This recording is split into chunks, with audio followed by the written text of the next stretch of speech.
Efésios 1 será o nosso texto. Pegue a sua Bíblia e abra em Efésios capítulo 1.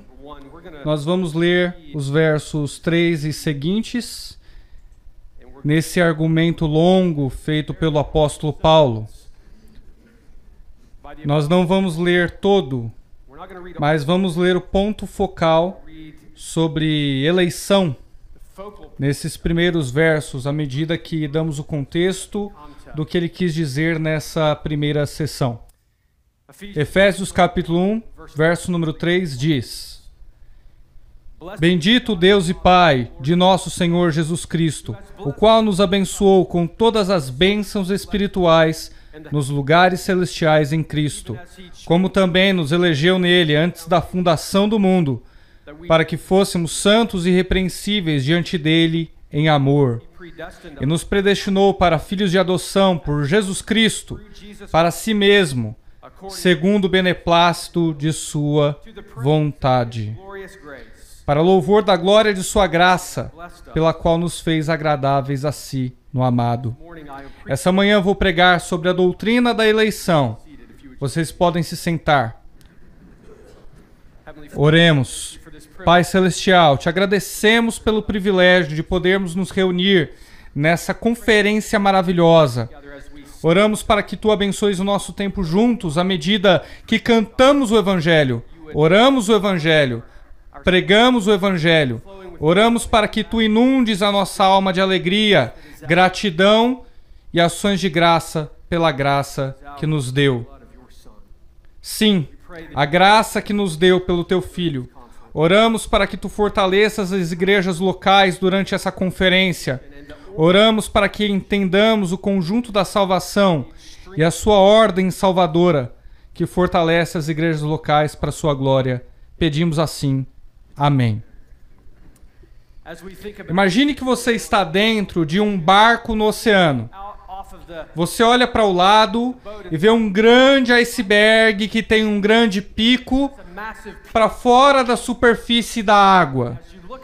Quando você olha para esse iceberg, você vê uma grande camada de gelo que reflete a luz do sol. E você vê várias cores diferentes à medida que o sol irradia por entre as nuvens. Você olha para a linda paisagem e você fica tentado em pegar sua câmera para registrar pelo menos um pouco dessa beleza, sabendo que quando você ver a foto em casa, não conseguiu capturar toda a beleza que viu naquele momento.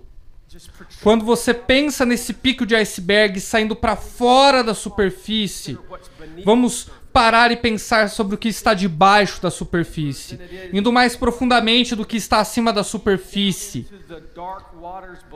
atingindo até as águas mais escuras que estão embaixo. Existem vários detalhes, tantas formas que você não consegue ver, e ainda se você pudesse ver, isso seria uma grande alegria. E de certo modo, quando pensamos em salvação, é assim que deveria ser. Nós vemos a salvação nos seus sentidos externos. Nós a experimentamos no contexto de nossas igrejas locais. Nós vemos e experimentamos externamente no evangelismo e nas missões.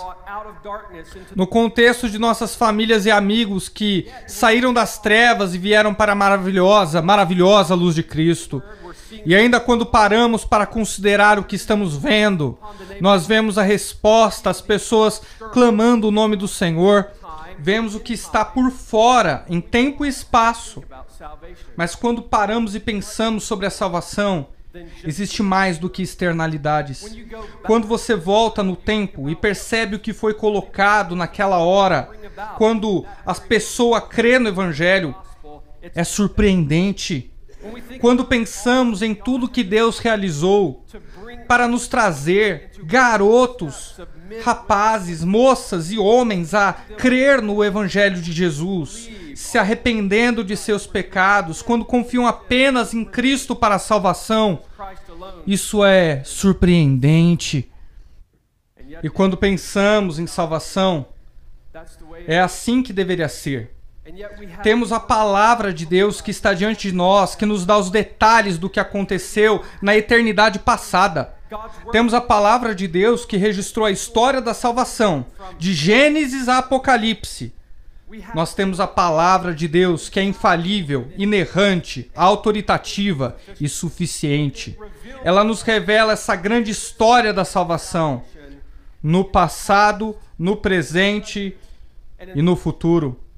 É por causa disso que podemos dizer coisas como: eu fui salvo no passado, eu tenho sido salvo no presente e serei salvo no futuro. Ou poderíamos dizer: Deus planejou minha salvação no passado, eu fui salvo no passado. Eu acreditei no Senhor Jesus Cristo. Deus me mantém salvo no presente. E um dia no futuro, Deus me fará salvo em sua presença. Ele está continuamente guardando a nossa herança em Cristo Jesus. É impressionante quando pensamos na salvação desse jeito. Esse Deus glorioso salvou pecadores, pecadores miseráveis que não mereciam nada, senão a ira de Deus. Ainda assim, nos próximos dias vamos ensinar a doutrina da salvação. Sessão após sessão, nós vamos nos debruçar sobre a palavra de Deus, a fim de pensar honestamente sobre o que a Bíblia diz sobre salvação. Quando pensamos sobre isso, pensamos em toda a controvérsia, quando vamos nos aprofundando nas águas profundas da salvação. Quando folheamos a Bíblia, percebemos que existe muita controvérsia sobre esse tema, com o passar dos anos. Especialmente no que se refere à eleição, que é o meu tema de hoje.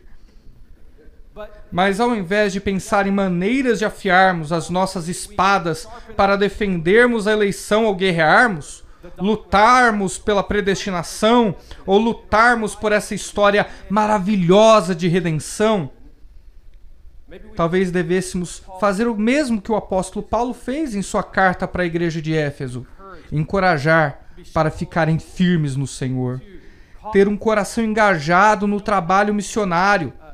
Infelizmente, esse não parece ter sido o caso nesses últimos anos. Essas doutrinas que carregamos em nosso coração, as doutrinas da graça, têm se tornado uma fonte de controvérsia. Eu estava em uma reunião com alguns amigos batistas sulistas alguns anos atrás. E tinha um líder na convenção que estava pregando e disse: ouçam-me bem, ele disse, qualquer passo para longe dos 5 pontos do calvinismo é um passo para longe do Evangelho de Jesus Cristo. Essa não é uma afirmação isolada, é algo que tem sido repetido por muitos anos. Ao voltarmos para a história da igreja, vamos encontrar indivíduos que realmente rejeitaram as doutrinas da graça. Eles eram muito contundentes nisso. Charles Wesley escreveu milhares de hinos. Ele era um hinólogo prolífico. Nós cantamos alguns dos seus hinos. Eu amo aquele "E pode ser", ou "Mil línguas eu quisera ter". Mas ele escreveu um outro hino também. O nome do hino é "O Decreto Terrível". Vou ler para vocês alguns trechos desse hino, só para que vocês entendam o seu pensamento a respeito da teologia do decreto. Isso é o que ele diz. Eles pensam que você não é sincero ao dar a cada um o seu dia. Tu apenas aproximas o pecador para jogá-lo bem longe, para gravar o seu pecado, seu selo de danação certa, mostrar-lhe o céu e disseste: entra, e o empurra para o inferno. Ó horrível decreto, digno de onde veio, perdoe sua blasfêmia infernal. Quem cobra isso do Cordeiro, cuja pena ele se inclinou, para deixar seu trono acima, o amigo e salvador da humanidade, o Deus da graça e do amor. Limitar-te eles ousam, blasfemar-te na tua cara, negar aos seus companheiros vermes uma parte em tua graça redentora. Tudo por conta própria eles levam, tua justiça engrossa, de nenhum efeito para a maioria que eles fazem os méritos da tua cruz. Isso significa dizer que Wesley rejeitava o entendimento que a Bíblia ensina sobre a doutrina da eleição. Outra figura em tempos recentes, Leighton Flowers, fez a seguinte afirmação a respeito da eleição em seu site. Aspas, de acordo com o tradicionalismo... Vamos parar, vai. O quão tradicional a gente quer ser sobre doutrina da eleição, pessoal? Aonde a gente coloca o limite da história da igreja sobre a tradição? Aspas, de acordo com o tradicionalismo, a decisão pré-temporal de Deus foi para justificar, santificar e glorificar qualquer um que livremente coloque sua esperança em Cristo. Não que ele as impede de vir até desde o nascimento, porque não são capazes disso, para depois irresistivelmente resgatar alguns poucos pré-selecionados. Fecha aspas. Bem, isso não é somente uma representação grosseira e errada sobre o ensino bíblico da eleição. Também é uma representação errada de Deus. Como também uma representação errada sobre a mente humana depravada.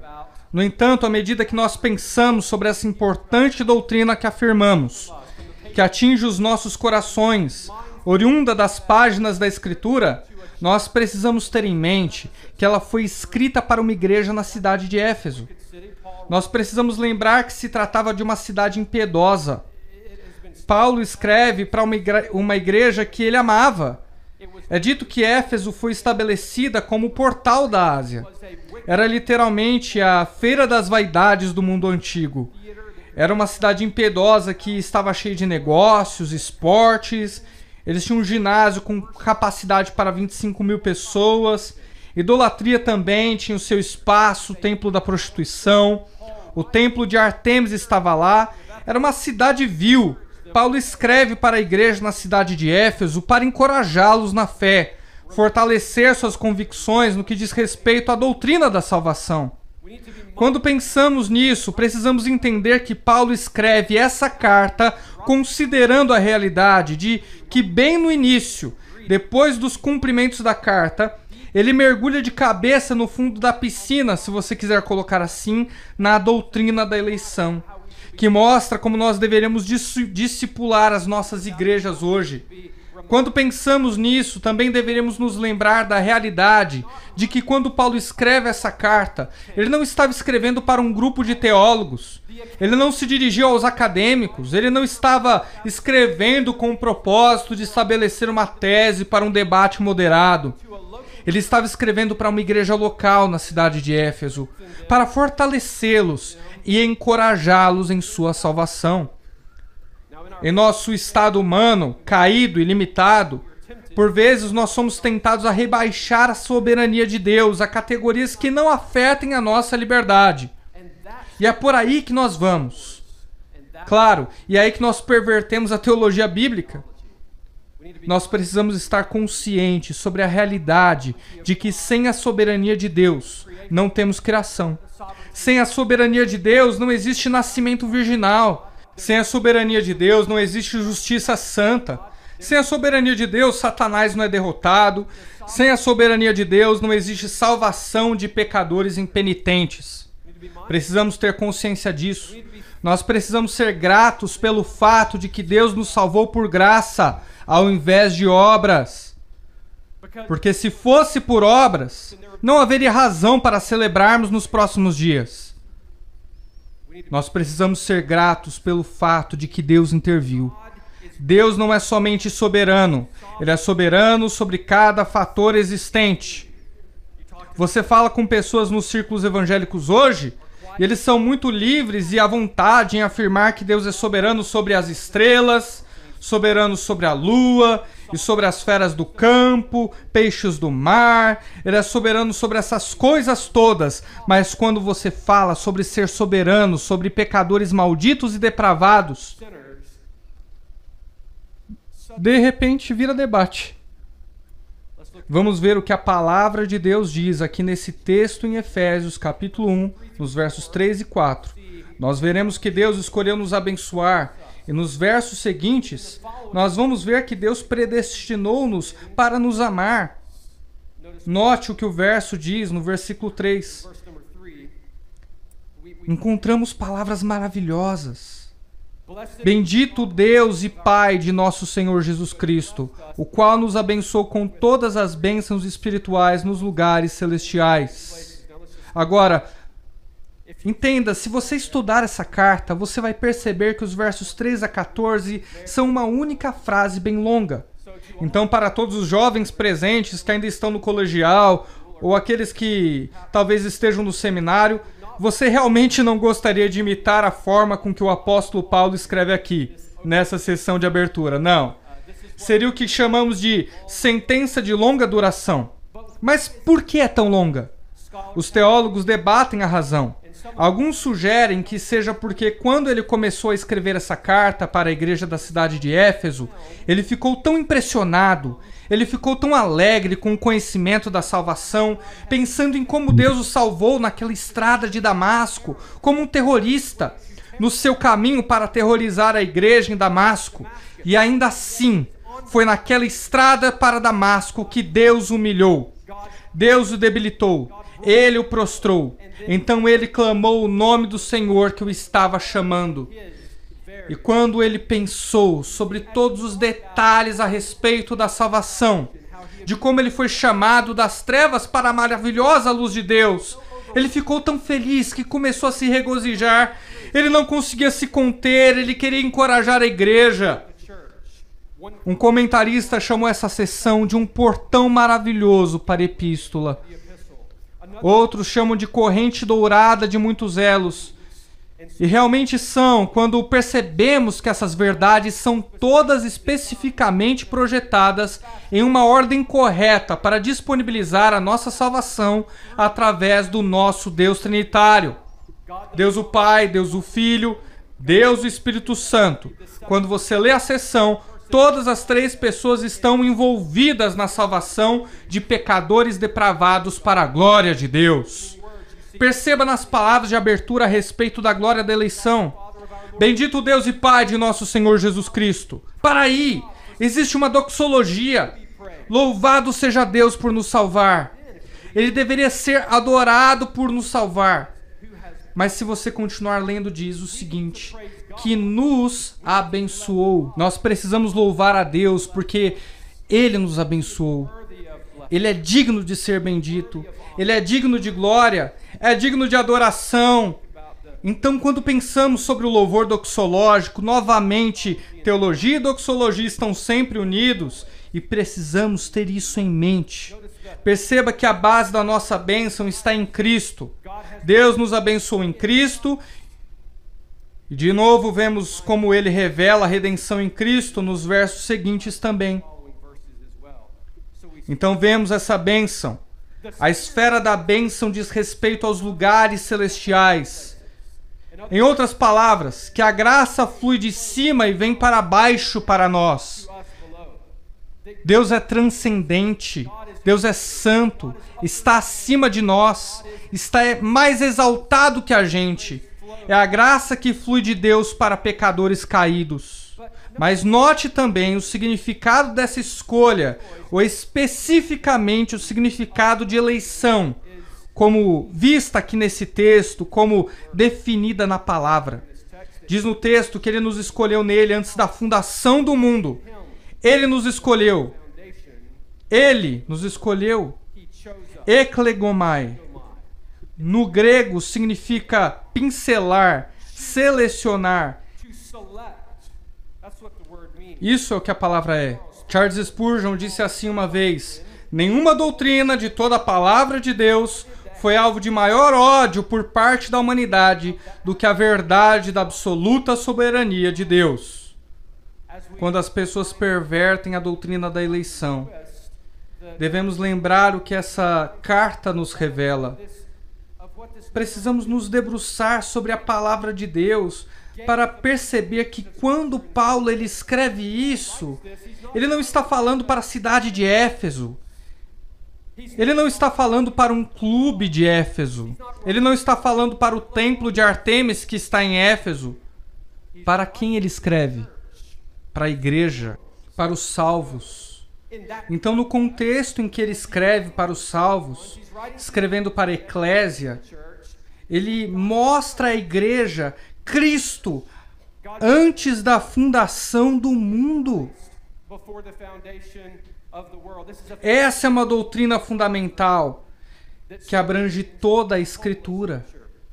Você pode voltar para Abraão e perceberá que ele estava cuidando da própria vida. E ele era filho de astrólogos e pagãos.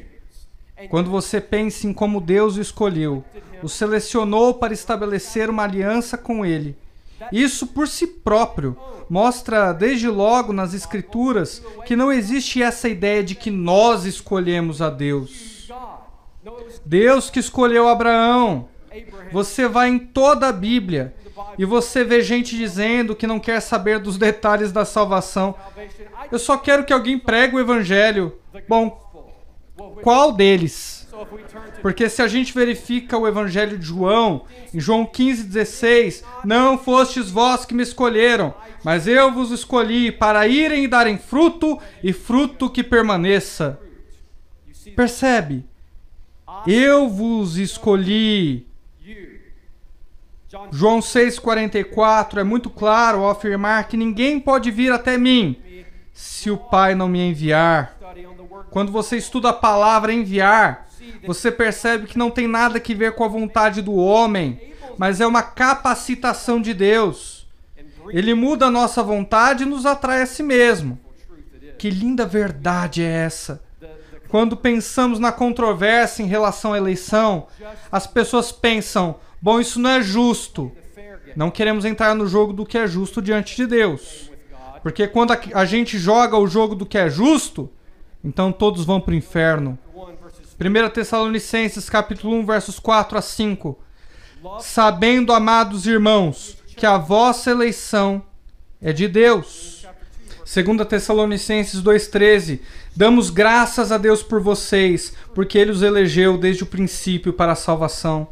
Em 2 Timóteo 1,9, vemos a linguagem que nos salvou e chamou com uma santa vocação, não segundo as nossas obras, mas segundo o seu próprio propósito e graça, que nos foi dado em Cristo antes dos tempos dos séculos.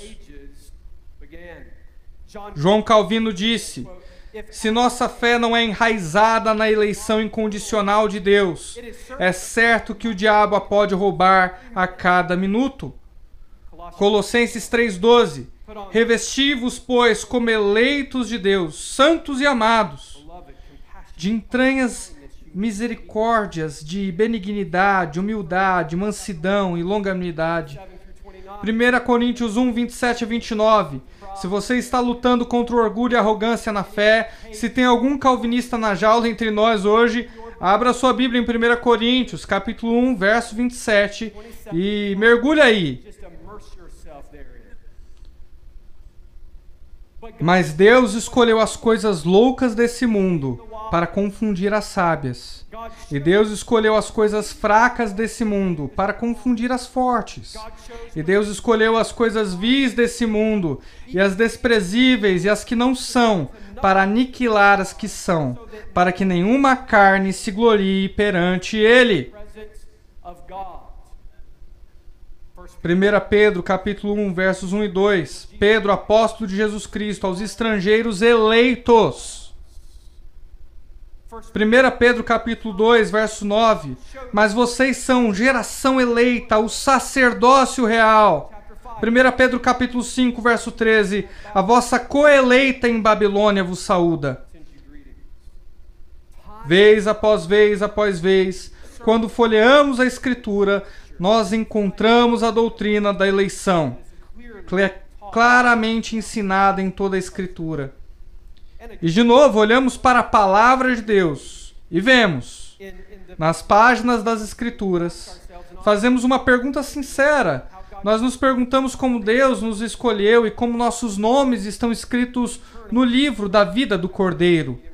E se você abrir em Apocalipse, capítulo 13, 17, eles claramente afirmam que nossos nomes foram escritos no livro da vida do Cordeiro antes da fundação do mundo. Antes. E claro que se você for para Romanos, capítulo 9, temos essa grande ilustração histórica. Se você for para Romanos 9, você verá que essa é a revelação da ilustração histórica que Paulo escolhe para evidenciar a doutrina da eleição. Acho interessante que alguns anos atrás me contaram sobre um estudo da Lifeway que a Christian Resources publicou em Romanos. E eles intencionalmente chegaram no capítulo 8 e pularam o capítulo 9.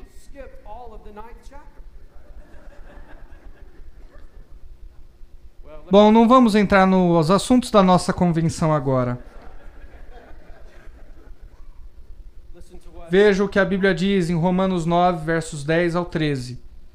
E não somente esta, mas também Rebeca, quando concebeu de Isaque, nosso pai, que não tendo eles ainda nascido, nem feito bem ou mal, para que o propósito de Deus, segundo a eleição, ficasse firme, não por causa das obras, mas por causa daquele que chama, foi-lhe dito a ela, o maior servirá ao menor.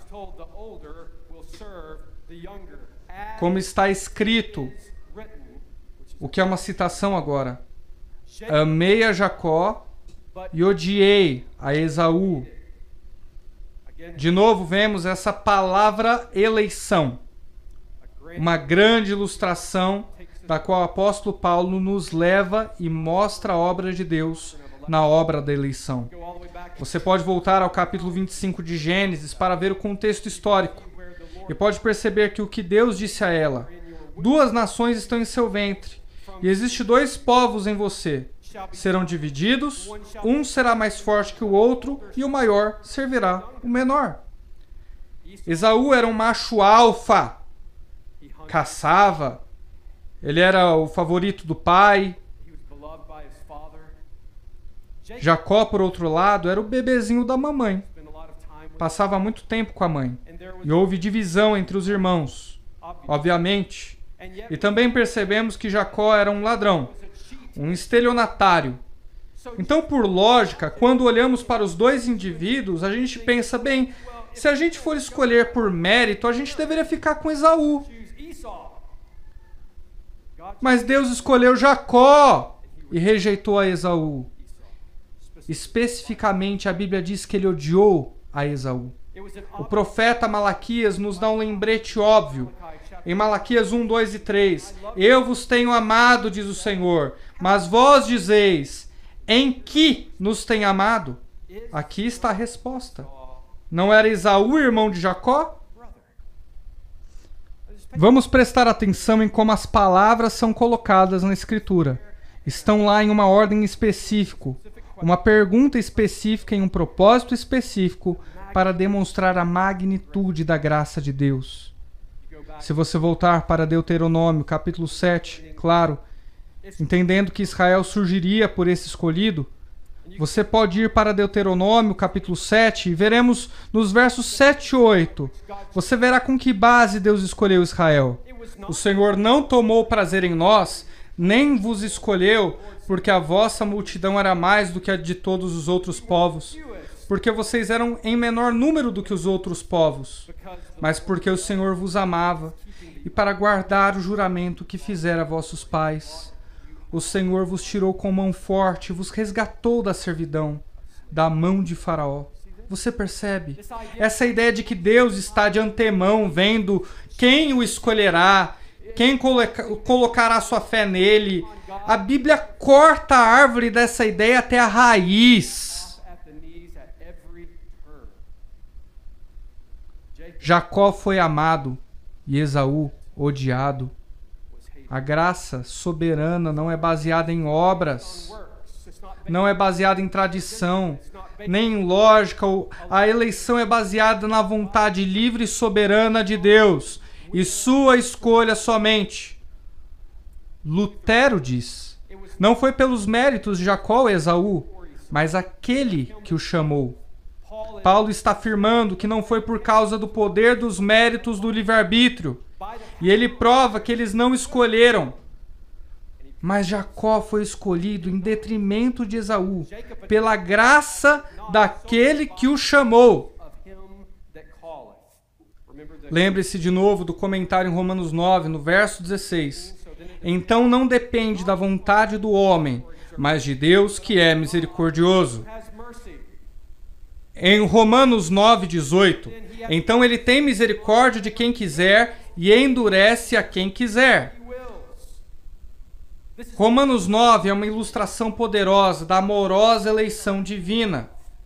E ainda temos que ouvir as pessoas dizerem: bem, está falando a respeito de duas nações em seu ventre. Quando você reduz as duas nações nesse argumento para dois indivíduos, o que é que você tem? Você tem Jacó e Esaú. Você tem Israel e você tem os Edomitas. Se você não abandonar essa ideia de nações, você não vai escapar da ideia de eleição. Você não vai burlar a ideia da verdade da palavra de Deus. A realidade é que Jacó está no céu e Esaú está no inferno. E a realidade é que Jacó deveria estar no inferno, junto de Esaú, se não fosse pela graça de Deus. A bênção da eleição. Seu significado e objetivo. Volte sua atenção de novo para a palavra de Deus. Em Efésios 1, aqui está o propósito. Para que fôssemos santos e inculpáveis diante dele. Você percebe que a depravação humana é muito clara por toda a Escritura. Nós somos pecadores culpados, depravados e malditos, que merecem a ira de Deus. Nós não iríamos até Deus se Ele não tivesse vindo a nós. Nós não teríamos escolhido a Deus se Ele primeiro não tivesse nos escolhido. Nós não teríamos amado a Deus se Ele não nos tivesse amado primeiro. A Bíblia nos diz que estamos mortos em delitos e pecados, que não existe ninguém bom, nenhum sequer. Na escravidão da vontade, veja o que Lutero escreve. Deixe que todo o livre-arbítrio do mundo faça tudo o que puder, com toda a sua força, e nunca dará luz a uma única instância de habilidade em escolher a Deus. Se Deus não demonstrar misericórdia por seu Espírito, ele está abandonado a si mesmo. Spurgeon colocou assim: eu creio na doutrina da eleição porque eu tenho certeza que se Deus não tivesse me escolhido, eu nunca o teria escolhido. E eu tenho certeza de que se Ele não me escolheu antes de eu nascer, Ele não teria me escolhido depois. Pois é, toma essa, hein? É.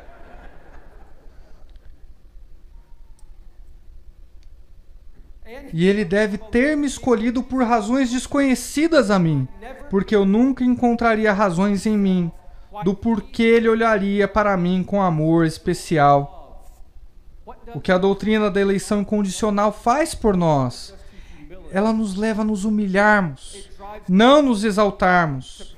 Ela nos leva a ficar de joelhos e adorar a Deus. Bendito seja o Deus e Pai de nosso Senhor Jesus Cristo, que nos abençoa em Cristo Jesus com todas as bênçãos espirituais nos lugares celestiais. 2 Timóteo 2, 25 e 26. Instruindo com mansidão os que resistem, a ver se porventura Deus lhes dará arrependimento para conhecerem a verdade. Paulo está escrevendo para Timóteo e está falando sobre o caráter de um pastor, de um ancião. E precisamos ser homens amorosos e misericordiosos. Precisamos lembrar que é Deus quem concede misericórdia. É Deus quem concede arrependimento. É um dom de Deus. Em Romanos 3,10, não há um justo nenhum sequer. Nós estávamos literalmente impedidos pelo pecado. Nós éramos depravados, mortos em transgressões. Nós não podíamos andar um centímetro que fosse em direção a Deus. Deus veio a nós e escolheu antes da fundação do mundo. Efésios capítulo 2, 8 e 9 fala a respeito da graça que temos. Pois pela graça sois salvos por meio da fé, não das obras, para que ninguém se orgulhe. Essa é a doutrina da eleição. Mas a linguagem semelhante que Paulo usa aqui nessa sessão sobre salvação é essa ideia da livre escolha soberana de Deus em selecionar pecadores para a salvação. Essa é a doutrina da eleição, conectada quase que em conjunto com o estudo da soteriologia. É a predestinação. Predestinação. Perceba nos versos 5 e 6. Você verá de novo o que ele diz. Ele diz que nos predestinou para a adoção de si mesmo como filhos através de Jesus Cristo, de acordo com o propósito dos pecadores? Ou a dele? A dele. Para louvor da escolha dos pecadores ou para louvor da sua gloriosa graça? Sua graça gloriosa. Deus predestinou para nos amar. Ele não apenas escolheu antes da fundação do mundo para nos abençoar, mas Ele nos predestinou para amar. A eleição é focada no povo específico de Deus. Predestinação é focada e pré-determinada por Deus, que nós faremos todo o caminho para chegar em casa. Existe muito debate em relação a essa palavra no decorrer dos anos. Aqueles que se dizem arminianos em sua perspectiva teológica afirmam que chamam de livre-arbítrio libertário. É um princípio do arminianismo que literalmente significa que nossas escolhas são livres da determinação das restrições da natureza humana e livre de qualquer pré-determinação de Deus. Queridos irmãos e irmãs em Cristo, gostaria de lembrá-los essa manhã que se não fosse pela pré-determinação divina, todos nós estaremos perdidos em nossos pecados. Mas claro, tivemos esse debate anos atrás a respeito do teísmo aberto, conhecido como teologia aberta, ou teísmo aberto, ou ainda teísmo do livre-arbítrio. Literalmente afirma e ensina que os seres humanos são verdadeiramente livres, uma vez que Deus apenas conhece a respeito do futuro. Então nós seríamos livres em nossas operações do dia a dia, especialmente no que diz respeito à salvação. Clark Pinnock é um dos proponentes líderes do teísmo aberto. Há alguns anos atrás ele morreu com 73 anos, e eu quero ler para vocês o que Clark Pinnock escreveu sobre a salvação. Ele diz que a eleição não tem nada a ver com salvação eterna de indivíduos, mas se refere, no entanto, à forma com que Deus salva nações. Foi um grande erro da Reforma ter decidido seguir Agostinho nessa questão. Para aí, e o apóstolo Paulo, erramos em segui-lo também? Ele diz, fazer com que a eleição se refira à graça e salvação significa dizer que existem más notícias dentre as boas notícias. Lança uma sombra escura sobre o caráter de Deus da pior forma, ele diz. Isso pode levar a consequências terríveis em termos de orgulho, arrogância, superioridade e intolerância, à medida que a ideologia da eleição ocorre. Isso faz com que a igreja deixe de ser um sinal de unidade da humanidade, no amor de Deus, mas um sinal de favoritos dentre os inimigos de Deus. Fecha aspas. Ele não poderia estar mais errado. A doutrina da eleição leva as pessoas ao lado oposto do orgulho e arrogância. Predestinação é, na verdade, boas notícias, ao invés de más. Então precisamos entender o fato de que Deus não apenas conhece o futuro, Deus controla o futuro. Tudo que existe, que se move em toda a criação, coisas que foram descobertas pela mente e pelo olho humano, e tudo que ainda não foi descoberto, são controlados por Deus. Predestinado, proorisso, do grego, é literalmente uma palavra composta que significa pré, antes, determinar, horisso. É a ideia de olhar para além do horizonte. Um grande teólogo disse uma vez algo que me ajudou muito. E de fato esse teólogo está sentado à minha esquerda aqui. Dr. Steve Lawson disse em sua exposição de Romanos: muitos já foram abençoados pelo seu estudo, o estudo bíblico para homens, quando ele passou por Romanos. E quando pensamos nessa palavra, essa palavra na forma em que o Dr. Steven Lawson descreveu o significado dela, seria assim: destinação seria o ponto final de uma jornada que está longe de terminar. Então, os marinheiros do navio marcaram seu destino logo na partida. E essa é a palavra que está envolta nessa conotação bíblica. Então, predestinação é ensinado na Bíblia. Eu lembro que anos atrás eu estava pastoreando no Kentucky. Eu pastorei uma igreja bem pequena quando eu estava no seminário. E alguém novo apareceu no domingo. E isso era óbvio quando eu subi no púlpito. E eu subi no púlpito e eu preguei. E eu vi essa senhora que estava sentada próximo ao fundo. e tinha um corredor central com uma porta central, e eu cumprimentava todos antes que eles fossem embora depois do culto. Eu estava de pé lá, e ela se aproximou e disse: pastor, eu sou uma visitante aqui, e eu quero que você saiba o que me chocou lá na minha antiga igreja. Eu sou membro de uma igreja aqui no final da rua, e eu vim porque eu descobri que o meu pastor... Eu já estava esperando o golpe aí, né? Eu descobri que meu pastor acredita em algo estranho. Ele acredita em predestinação. Eu disse: senhora, eu quero agradecer por vir aqui hoje, mas eu te encorajo a voltar à sua igreja e aprenda com o seu pastor. Peça para ele te mostrar todas as vezes que essa palavra aparecer na Bíblia. E acredite no que estiver ali. Acredite. Existem referências explícitas sobre predestinação na Bíblia. Em Atos capítulo 2, nós temos esse sermão que foi pregado por Pedro no Pentecostes. E ele coloca o dedo no rosto de indivíduos. E é isso que ele diz: esse Jesus, a quem vos crucificastes, Deus o fez Senhor e Cristo.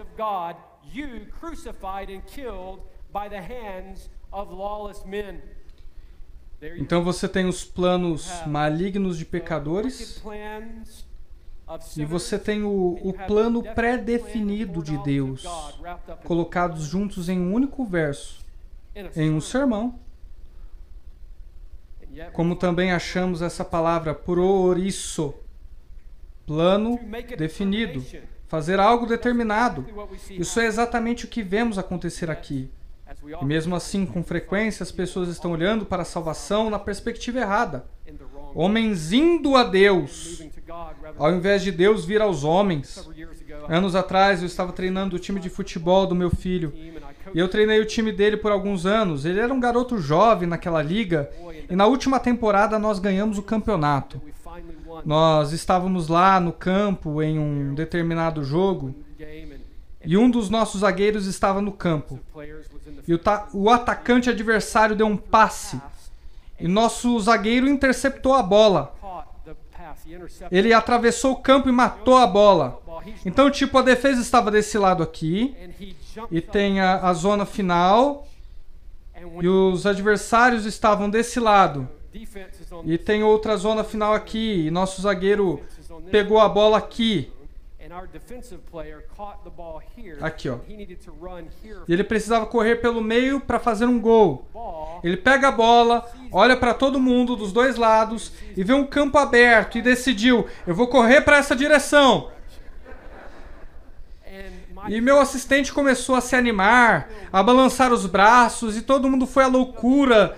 E se você visse o campo naquela hora, você diria: olha que legal, os treinadores estão felizes, o garoto vai correr e fazer gol. Acabou o jogo, né não?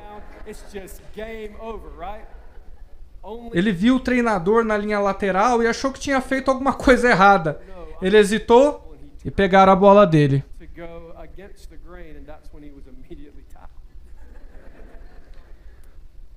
Quando a gente entende salvação errado, como sendo o homem se voltando para Deus, isso parece tolice. Tolice. Nós sempre precisamos ver Deus se movendo até nós, e não nós nos movendo a Deus. Nesse texto diz que Ele nos predestinou em amor. Predestinação é um ensino lindo, é uma doutrina linda, conectada à doutrina da eleição da Bíblia, conectado ao amor de Deus.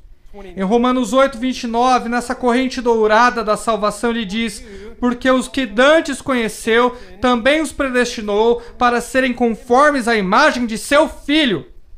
E aí você tem teólogos que dizem: tá vendo? Você tem conheceu de antemão. Deus vê o que faremos, e com base no que Ele nos vê fazer, Ele vê que o Josh vai nascer em 1977. Ele vê que o Josh vai crer no Evangelho aos 25 no Círculo do Comércio de Atlanta, Georgia. Ele vê tudo isso antes da fundação do mundo. E com base naquilo que Deus vê de antemão, Deus predestina o Josh, e aí é que o Josh escolhe. É o que a maior parte dos teólogos de hoje acredita nos círculos evangélicos, mas isso está errado. Estude a palavra, conhecer de antemão, e você logo verá que isso não significa que Deus conhece fatos do futuro. Isso significa que Deus escolheu amar pessoas antes da fundação do mundo. Ele nos amou antes. Conhecer de antemão, de muitas formas, é melhor traduzido como Ele amou de antemão. Quando você pensa na forma com que é utilizada, nunca é baseado em ver coisas antes. É sempre baseado em ver indivíduos antes. E não só saber que eles estão lá, tipo, olha que legal, eles estão aí. Deus está conhecendo as pessoas intimamente. Gênesis 4:1. E Adão conheceu a Eva, sua esposa. Na Septuaginta, nós podemos ver na tradução grega do Antigo Testamento que a forma com que essa palavra é usada implica de uma forma a nos ajudar a ver que fala a respeito de intimidade. Como Adão conheceu Eva, mas conheceu de uma forma bem íntima. Essa é a forma com que essa palavra é usada no que diz respeito à salvação. Deus escolheu nos amar. Deus escolheu amar a gente de antemão. Não com base naquilo que veria de nós. Aliás, essa ideia de que Deus passa pelo túnel do tempo e vê o que as pessoas fazem, então baseia sua determinação de acordo com a vontade dos indivíduos no passado, com base do que ele vê no futuro. Isso é tão problemático que nós precisamos de 10 sermões para expor isso. Basta dizer que é uma visão horrível sobre Deus e uma visão incorreta sobre o homem. Ela diminui a soberania divina ao ponto de ser um mero homem e eleva a depravação humana de mortos espirituais, o que com certeza é errado. Além disso, quem quer servir a um Deus que tem que acordar de manhã e ler a Folha de São Paulo? E se você tem que ler um jornal, escolhe o melhorzinho, vai. Mas, enfim... A gente não serve um Deus que procura as coisas no Google. Ele não só possui todo o conhecimento, ele está no controle de todas as coisas. Não existe nenhum conhecimento além do conhecimento que Deus tem em todos os tempos. Ele nos predestinou. 1 Coríntios 2:7.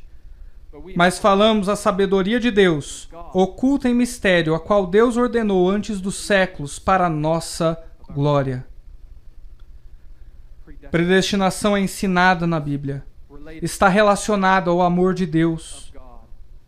Mas perceba que se conecta com a doutrina da adoção. Ele predeterminou que nós, aqueles que ele selecionou, providencialmente seriam governados. Os passos deles seriam colocados em ordem tal que ouviriam o Evangelho, acreditariam no Evangelho, seriam adotados na família de Deus. Que linda doutrina! É a doutrina da eleição. E tudo isso para qual propósito?